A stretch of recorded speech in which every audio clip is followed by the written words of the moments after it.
ఆంధ్రప్రదేశ్ రాష్ట్ర వ్యాప్తంగా సినిమా హాళ్లలో తనిఖీలు చేపట్టింది కూటమి ప్రభుత్వం. థియేటర్ల పర్యవేక్షణపై డిప్యూటీ సీఎం ఆదేశించిన గంటలోపే రాష్ట్రంలోని మొత్తం 30కి పైగా థియేటర్లలో అధికారులు సోదాలు చేశారు. కాకినాడ, రాజమండ్రి, పిఠాపురం, అమలాపురంలోని సినిమా థియేటర్లలో సోదాలు నిర్వహించారు. Fire, civil supply, food safety, revenue, police శాఖల నేతృత్వంలో తనిఖీలు జరిగాయి. థియేటర్ క్యాంటీన్లలో ఆహార పానీయాల నాణ్యత, అధిక ధరకు తినుబండారాలు, టాయిలెట్, మంచినీరు సౌకర్యం, theatre fitness, fire safety, black టికెట్ల వ్యవహారం, శానిటేషన్, నిర్వహణ వ్యవస్థ తదితర అంశాలపై అధికారులు ఫోకస్ చేశారు. సినిమా హాల్స్ ను పరిశుభ్రంగా ఉంచాలని సూచించారు. స్నాక్స్, కూల్ డ్రింక్స్ ధరలపై నియంత్రణ ఉండాలని యాజమాన్యాలను ఆదేశించారు. ప్రభుత్వం నిర్దేశించిన మార్గదర్శకాలు ఖచ్చితంగా పాటించాలన్నారు. నిబంధనలు ఉల్లంఘిస్తే కఠిన చర్యలు తప్పవని హెచ్చరించారు.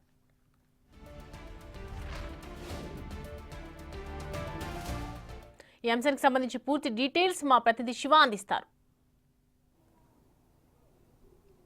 సౌమ్య, మొత్తం మీద చూసుకుంటే deputy CM Pawan Kalyan cine industry తీరుపై తీవ్రస్థాయిలో అసంతృప్తి, ఆగ్రహం వ్యక్తం చేశారు. శనివారం ఒక ప్రెస్ నోట్ విడుదల చేశారు, నిన్న మరొక ప్రెస్ నోట్ విడుదల చేశారు.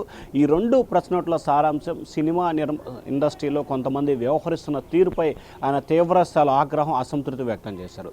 అయితే నిన్న విడుదల చేసిన సినిమాలకు సంబంధించి గత కొన్ని సంవత్సరాలుగా వరుసగా వస్తున్న ఫిర్యాదులపై కూడా ఏపీ ప్రభుత్వం ఫోకస్ పెట్టింది. సినిమా హాళ్ల నిర్వహణ, టాయిలెట్స్, అలాగే అక్కడ సరఫరా అవుతున్న మంచినీరు, అలాగే సీటింగ్ మెయింటెనెన్స్, హాల్లో పరిశుభ్రత ఏ రకంగా ఉంది, అలాగే ముఖ్యంగా అన్నిటికంటే ముఖ్యంగా కూడా అక్కడ అమ్ముతున్న స్నాక్స్, అక్కడ స్నాక్స్కి సంబంధించి కూల్ డ్రింక్స్ కానీ, పాపు కానీ దాదాపుగా చూసుకుంటే బయట 30-40 రూపాయలు దొరికితే సినిమా హాళ్లలో మాత్రం 400 నుంచి 800 రూపాయల వరకు విక్రయిస్తున్న పరిస్థితి కనిపిస్తుంది. సో వీటిపై ఎక్కువగా ఫోకస్ పెట్టాలని చెప్పి కూడా డిప్యూటీ సీఎం ఆదేశాలు జారీ చేశారు. నిన్న సాయంకాలం మంత్రి కందుల దుర్గేష్తో కూడా ఆయన టెలిఫోన్లో మాట్లాడి ఈ అంశానిపై కీలకమైన ఆదేశాలు జారీ చేశారు.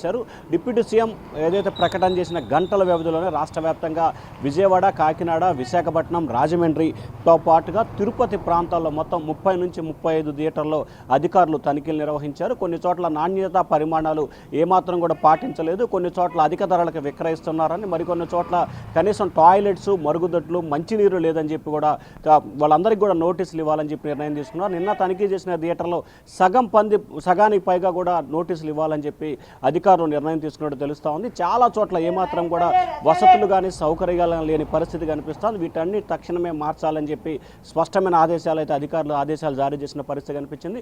ముఖ్యంగా ఫైరు, సివిల్ సప్లై, అలాగే సినిమాటోగ్రఫీ, వాణిజ్య పనుల, హోంశాఖకు సంబంధించిన, పోలీస్ శాఖ, రెవెన్యూ శాఖకు సంబంధించిన అధికారులు ఈ దాడుల్లో పాల్గొన్నారు. అనేక చోట్ల కూడా కనీసం 30 నుంచి 35 థియేటర్లు తనిఖీ చేస్తే 1-2 థియేటర్లు తప్ప ఏ ఒక్క థియేటర్ ప్రభుత్వ నియమ నిబంధనలకు అనుగుణంగా ఉన్నట్లు కూడా లేనట్లు అధికారులు గుర్తించిన పరిస్థితి కనిపిస్తూ ఉంది. ప్రభుత్వం అంచనాలకు కానీ లేకపోతే ప్రభుత్వం నియమావళి ప్రకారం ఏ థియేటర్ ఫాలో అవ్వలేదని చెప్పి కూడా అధికారులు ప్రాథమికంగా గుర్తించారు. ఇవాళ రేపు ఎల్లుండిలో కూడా సీరియస్గా దీనిపై ఫోకస్ పెట్టాలని చెప్పి ప్రభుత్వం నిర్ణయం తీసుకుంది. సౌమ్య.